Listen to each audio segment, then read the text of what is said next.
All right, I just want to thank you all for coming to this presentation. This is for my class, as well as just for patient education for all of you. My class is Teaching and Learning in a Diverse Society. And the topic I chose to go over is heart disease and stroke, primarily stroke, but they're all interrelated. I have three participants here today, Stephen, Camille, and Marcus.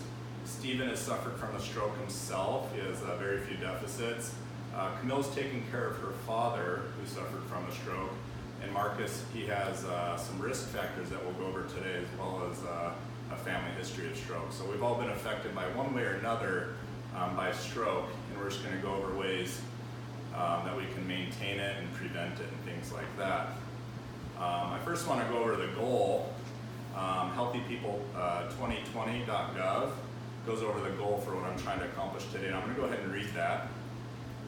The goal is to improve cardiovascular health and quality of life through prevention, detection, and treatment of risk factors to heart attack and stroke, early identification and treatment of heart attacks and stroke, prevention of repeat cardiovascular events, and education and deaths from cardiovascular disease. Some of the topics or the learning objectives we're going to go over today will help us accomplish that goal. So I had you guys all do a pre-test. How'd you guys feel about that test? Was there anything that stuck out to you? Were you surprised on your scores? I know we didn't do really good. We're going to do a post-test after this, and I can promise you your scores will do a lot better.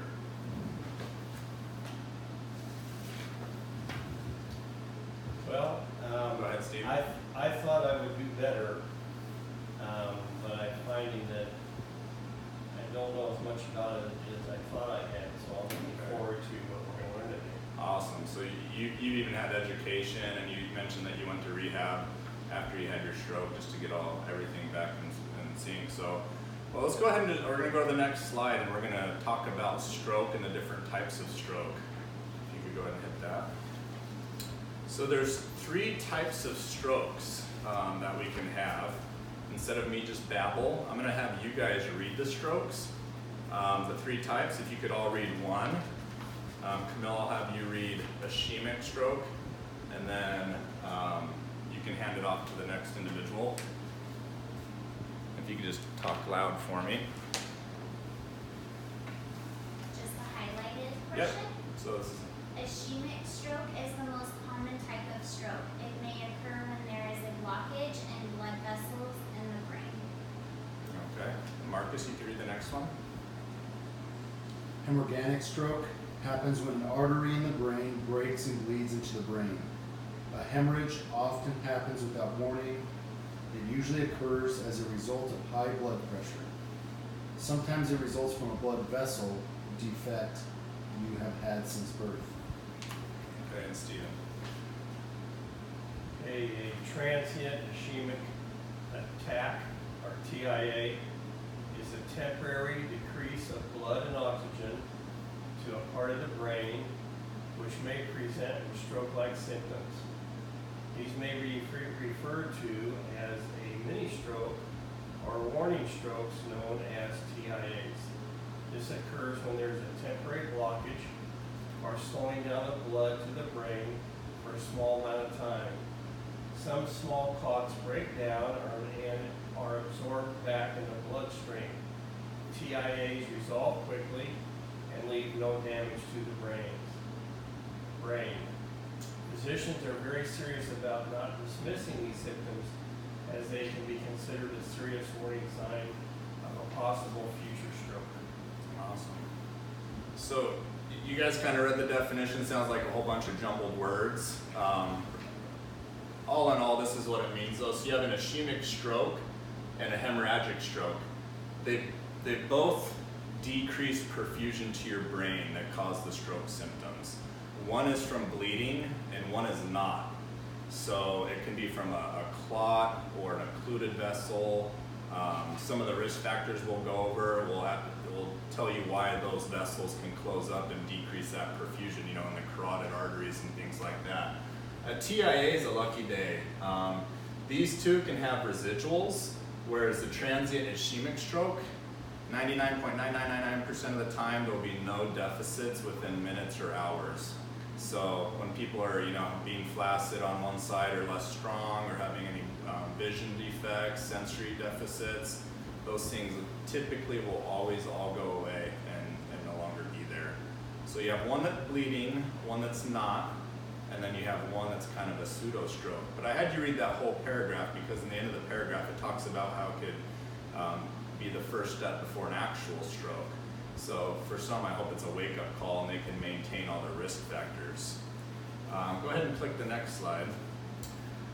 So these are the risk factors for stroke. These are very, very important because you need to be familiar with which risk factors apply to you. So risk factors, we have high blood pressure, high cholesterol, smoking, diabetes, sedentary lifestyle, stress and tension, hereditary, and AFib, which is a heart arrhythmia. By show of hands, how many of you have all these symptoms, or all these risk factors? How many have about half of them? Okay, so not too bad. So what's important about the risk factors? So let's say high cholesterol. You can take different statin medications to manage your cholesterol. So it's important that you're not just addressing the cholesterol, but you're staying up with your medication regime. If you maintain it, it can decrease your risk, as opposed to if you just say whatever and you eat foods that increase your cholesterol, it's gonna put you at a higher risk. High blood pressure, your blood pressure medications, your beta blockers that you're on, those are all important to take because you need to maintain your blood pressure so a vessel doesn't blow or that perfusion decreases in your brain, so you can't have that perfusion you need to function. So, any questions about risk factors? Pretty clear? Yes. All right. So the next thing we're gonna go ahead and go to the next slide, is symptoms of stroke. I'm gonna have Marcus go ahead and read these symptoms. And actually, they're the same on this paper, so just go ahead and read them from the top. Sudden numbness or weakness of face, arm, or leg, especially on one side of the body. Sudden confusion, trouble speaking or understanding. Sudden trouble seeing in one or both eyes. Sudden trouble walking, dizziness, loss of balance or coordination. Sudden severe headache with no known cause. Okay, so the reason the symptoms are important is because we're time sensitive when it comes to treating stroke. Hemorrhagic's a little different. There is things they can do right away to treat it, but the non-hemorrhagic, there's medications that can be applied, but there's a time window that we can get those in. Another reason it's important to understand these symptoms is because some of you have suffered from a stroke, or some have it in your family history where you're taking care of someone, and people can have another stroke if they've had one. So if they're ever experiencing any of these symptoms, you can address it. Stephen, you had a stroke before. What was the first thing you noticed, or did your wife notice something? It was the dizziness. The dizziness? Yes. Yeah, I remember talking with her, and she also mentioned that you had some of the weakness on one side and a little numbness and tingling after the fact. Yes. That was addressed. There's a popular acronym that first responders use, as well as other people. It's called FAST. It's also known as the Cincinnati test. And basically, some of the main symptoms you'll look for that are first is a facial droop. And then if you actually take out your arms like this and hold them, and you can even close your eyes, one of the arms will drift, and you can't do anything about it if you hold it up for at least 10 seconds. And then additionally, they'll have slurred speech. The T is for time, because like I said, you want to mark the time. It's called their last known well, so that you can report the time to the EMT, so if they need to do any medications to help that. Any questions about stroke symptoms? Awesome. So go ahead and click the next slide for me. So diet and nutrition, it literally relates to every health topic out there. And with stroke and cardiovascular disease, there's a whole bunch of stuff. And I was actually surprised when I gave out the test, because it was kind of a fill in the blank with 3, and a lot of people can spit off diet recommendations for stroke and cardiovascular issues, especially if they've already had education on the topic. I'm just gonna go over a few topics. I'm gonna tell you things to choose and not to choose. And I have a handout for you guys also, just so you can bring that home and apply it, because this will be a lot of information, and I don't want it just to be just smoke blowing at you. I want you to be able to apply it. So when it comes to bread, cereal, grains, and crackers, all those carb things that are good, the things we need to choose are yeast bread rolls, bagels, English muffins, pita, pancakes, crackers, and dry cereal, but in certain moderations.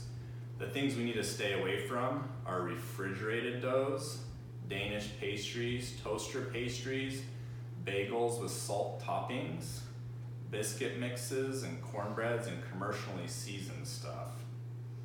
Fruits and juices, have at them, just look for the sodium and the sugar. Milk and yogurt, you need to do at least 3 servings a day. You need to do reduced fat milk and then low fat yogurt. Don't do the buttermilk, the instant chocolate cocoa, and the malted milk. Those are all very bad. Beverages, water's best, but you can also limit yourself and do coffee and carbonated beverages. You just want to, again, watch the sodium as well as the sugars. Soups are good, same thing there. Watch your sodiums and your sugars. Moving on to meats, poultry, fish, eggs, and meat substitutes.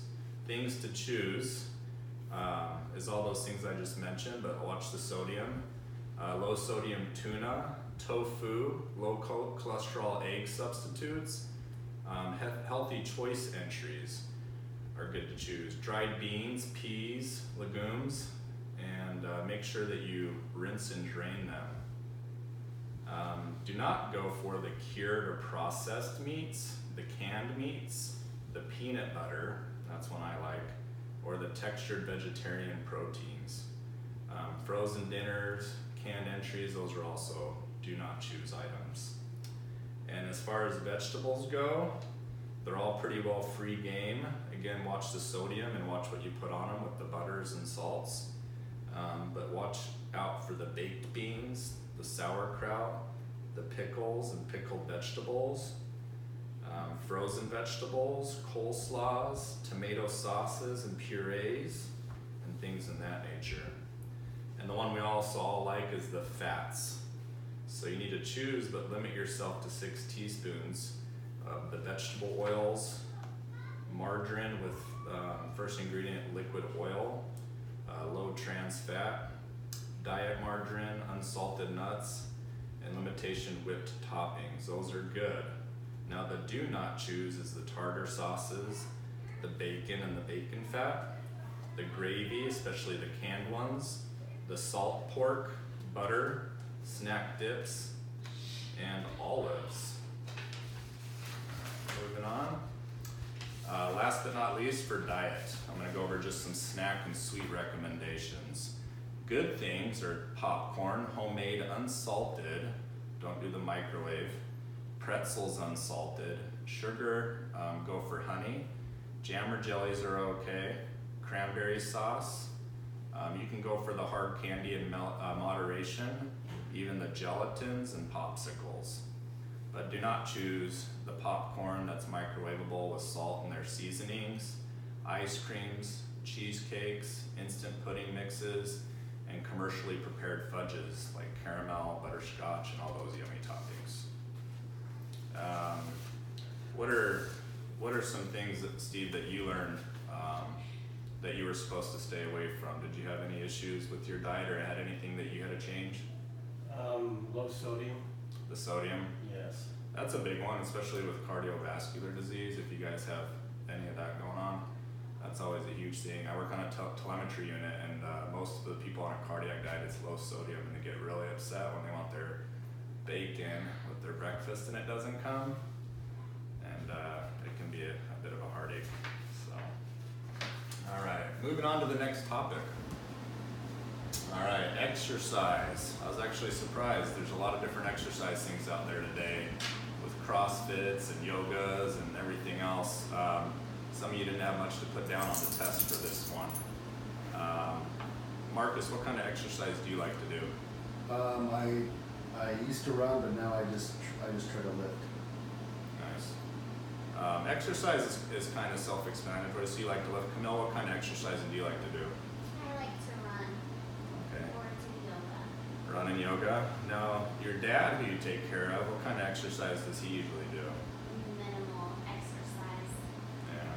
See, that's an important one. Yeah. Even though it's post-stroke, it's always good to keep up on your exercise and keep everything flowing. What about you, Stephen? Well, I used to bike, but that's become difficult because of my age, so I've taken up walking. Awesome. And walking is a great one. So like I said, these are some of the options that are recommended as far as exercise goes. It's important that you start and build up. You don't just go out there and run 5 miles right off the bat. So we have walking, biking, and hiking, swimming, gardening, housework, taking the stairs instead of the elevator, and parking far from the entrance of the building so you have to walk a little further. Those are all things you can just do even if you don't have time to work out. I find, kind of like what Marcus said, and I asked what do you guys enjoy or what do you do? I find that people work out when they do what they enjoy. So you need to find out what you enjoy. If you enjoy gardening, do the gardening thing. If you enjoy the walking, like you said, do the walking thing because it'll keep you consistent and you'll enjoy it. So, any questions about exercise? Nope. All right, next slide. All right, do you guys have any questions at all? No, I think I've learned some things. Yeah, so we've gone over stroke, we've gone over symptoms of stroke, risk factors for stroke, diet, and exercise. I'm gonna give you, I have those handouts that I gave you guys, and it goes over the PowerPoints and then any notes you wanna take. I appreciate you guys coming out, and then we'll go ahead and conclude and do the post-test and see how much you guys improved on your scores. Sound good? Okay. Thank you. Thank